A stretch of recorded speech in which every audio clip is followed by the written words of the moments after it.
Kemudian kita kaitkan dengan 2015 ya Mbak ya tadi. Nah 2015 berarti dibandingkan data tadi datanya 2011 ya, berarti kita punya 2012, 13, 14, 15 sebetulnya 4 tahun. Ya 12 kemarin sudah lewat, barangkali nanti ada data yang baru. Tapi kira-kira kita kurang lebih ada 4 tahun untuk mengejar gap ya, yang tadi. Kalau air minum 13% gapnya, kemudian sanitasi sekitar 7%. Dalam 4 tahun harus dikejar. Nah lihat data-data ke belakang, kelihatannya kalau kita istilahnya istilah apa yang suka digunakan business as usual, biasa-biasa aja, seperti biasa, begitu, hanya mengandalkan pemerintah saja. Nah kelihatannya agak susah ya mengejar ya, agak susah mengejar. Mungkin bisa pas-pasan. Nah tapi kan tentu kita tidak ingin hanya target MDGs, kalau bisa lebih, kalau bisa menuju 100% ya nanti jangka panjang. Oleh karena itu intinya, ini saya rasa ini ya forumnya di sini, intinya kita ingin ada upaya-upaya khusus yang namanya extra effort lah. Ya namanya kan kalau kita ingin mencapai terus masih agak gapnya masih agak agak senjang, nah maka harus ada upaya khusus atau extra effort begitu. Nah extra effortnya apa yang nanti mungkin kita bisa elaborasi lagi, tapi mungkin singkat saja ya Mbak ya. Extra effortnya mungkin saya sampaikan dalam bentuk 4P. 4P ya, bukan 3P. 4P yaitu public, private, people, partnership. Nah, jadi ini harus mulai ke situ. Yang public itu pemerintah, baik pusat maupun daerah, provinsi, kabupaten, kota, begitu kan? Karena bagaimanapun juga yang namanya air, sanitasi dasar kan infrastruktur dasar. Mungkin kewajiban pertama-tama adalah di pemerintah ya, karena yang namanya infrastruktur dasar itu memang pemerintah. Untuk menyediakan yang minimal itu adalah tugas pemerintah. Jadi publik dulu begitu, untuk menjamin yang minimum itu tercapai begitu. Nah kemudian private. Nah private ini termasuk ya BUMN, BUMD, termasuk private ya, perusahaan swasta. Ya misalkan di forum ini kan Perpamsi ya, yaitu PDAM atau PDAL ya, dan juga mungkin di beberapa kota besar itu sudah ada juga swasta melalui mekanisme PPP.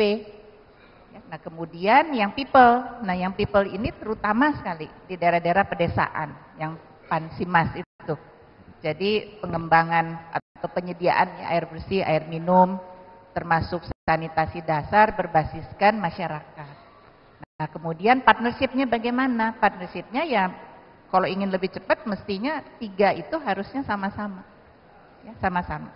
Lalu terakhir ya Mbak, ini mungkin satu lagi yang ingin juga saya sampaikan. Tidak cukup hanya partnership, karena kalau hanya partnership tentu mungkin ya ada kemajuan tapi agak kurang cepat.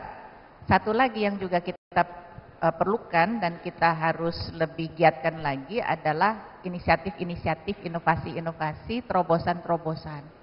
Apakah itu terobosan di dalam pendanaan begitu ya, sumber-sumber pendanaan yang baru, nanti ini tentu Pak Menteri Keuangan nanti, ataupun berbagai inisiatif lain. Karena apa? Karena bagaimanapun juga yang namanya infrastruktur ya, ini kan kita bicara dari sisi supply begitu, infrastruktur kalau ingin dipercepat lebih banyak lagi dibangun ya. Nah ini harus ada terobosan, termasuk di penyediaannya, di pembangunannya, di pengelolaannya, di penggunaannya. Ya, jadi barangkali in short itulah Mbak, intinya itu, nanti barangkali kita bisa elaborasi lebih lanjut. Demikian, terima kasih. Kalau kendala-kendalanya sendiri yang dihadapi sampai saat ini seperti apa sih Bu? Mungkin bisa sedikit dijelaskan.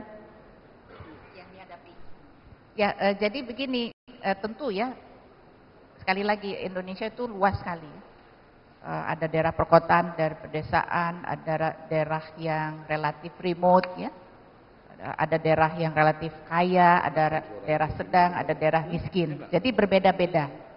Mungkin ada yang sudah coverage pelayanannya itu sudah terpenuhi, nah ada yang belum.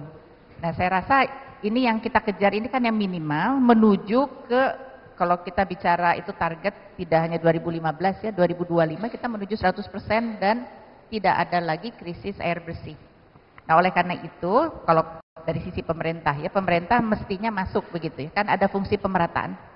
Pemerintah masuk di fungsi pemerataan, tetapi untuk scaling up, untuk investasi dan seterusnya, ini mestinya juga harus dilakukan oleh BUMD ya ataupun swasta ya. Jadi kuncinya di situ. Jadi sebenarnya saya ingin lebih banyak ya, misalkan nanti kita bisa menyinggung PDAM dan sebagainya, itu ya harus ada investasi ya. Tanpa investasi ya tidak mungkin kan semua itu kemudian katakanlah disediakan oleh pemerintah, kan tidak mungkin ya. Kebutuhannya banyak gitu.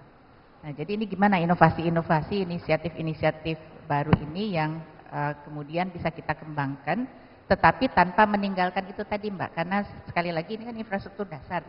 Bagaimanapun juga yang aspek pemerataan, kemudian standar pelayanan minimal ya, itu juga yang harus kita jaga. Baru di atas itu, baru kita barangkali bisa menggunakan berbagai inisiatif-inisiatif atau terobosan-terobosan baru. Demikian. Baik, terima kasih Ibu Armida. Tadi Ibu Armida sudah menjelaskan tentang sejumlah kendala yang dihadapi untuk mencapai MDGs ini sendiri, termasuk masalah pemerataannya. Nah, kira-kira mungkin saya ke Pak Joko Kirmanto. Pak Joko sebagai pembina penyelenggaraan pengembangan sistem penyediaan air minum sendiri, sebenarnya ada nggak sih Pak potensi-potensi yang bisa dikembangkan dari SPA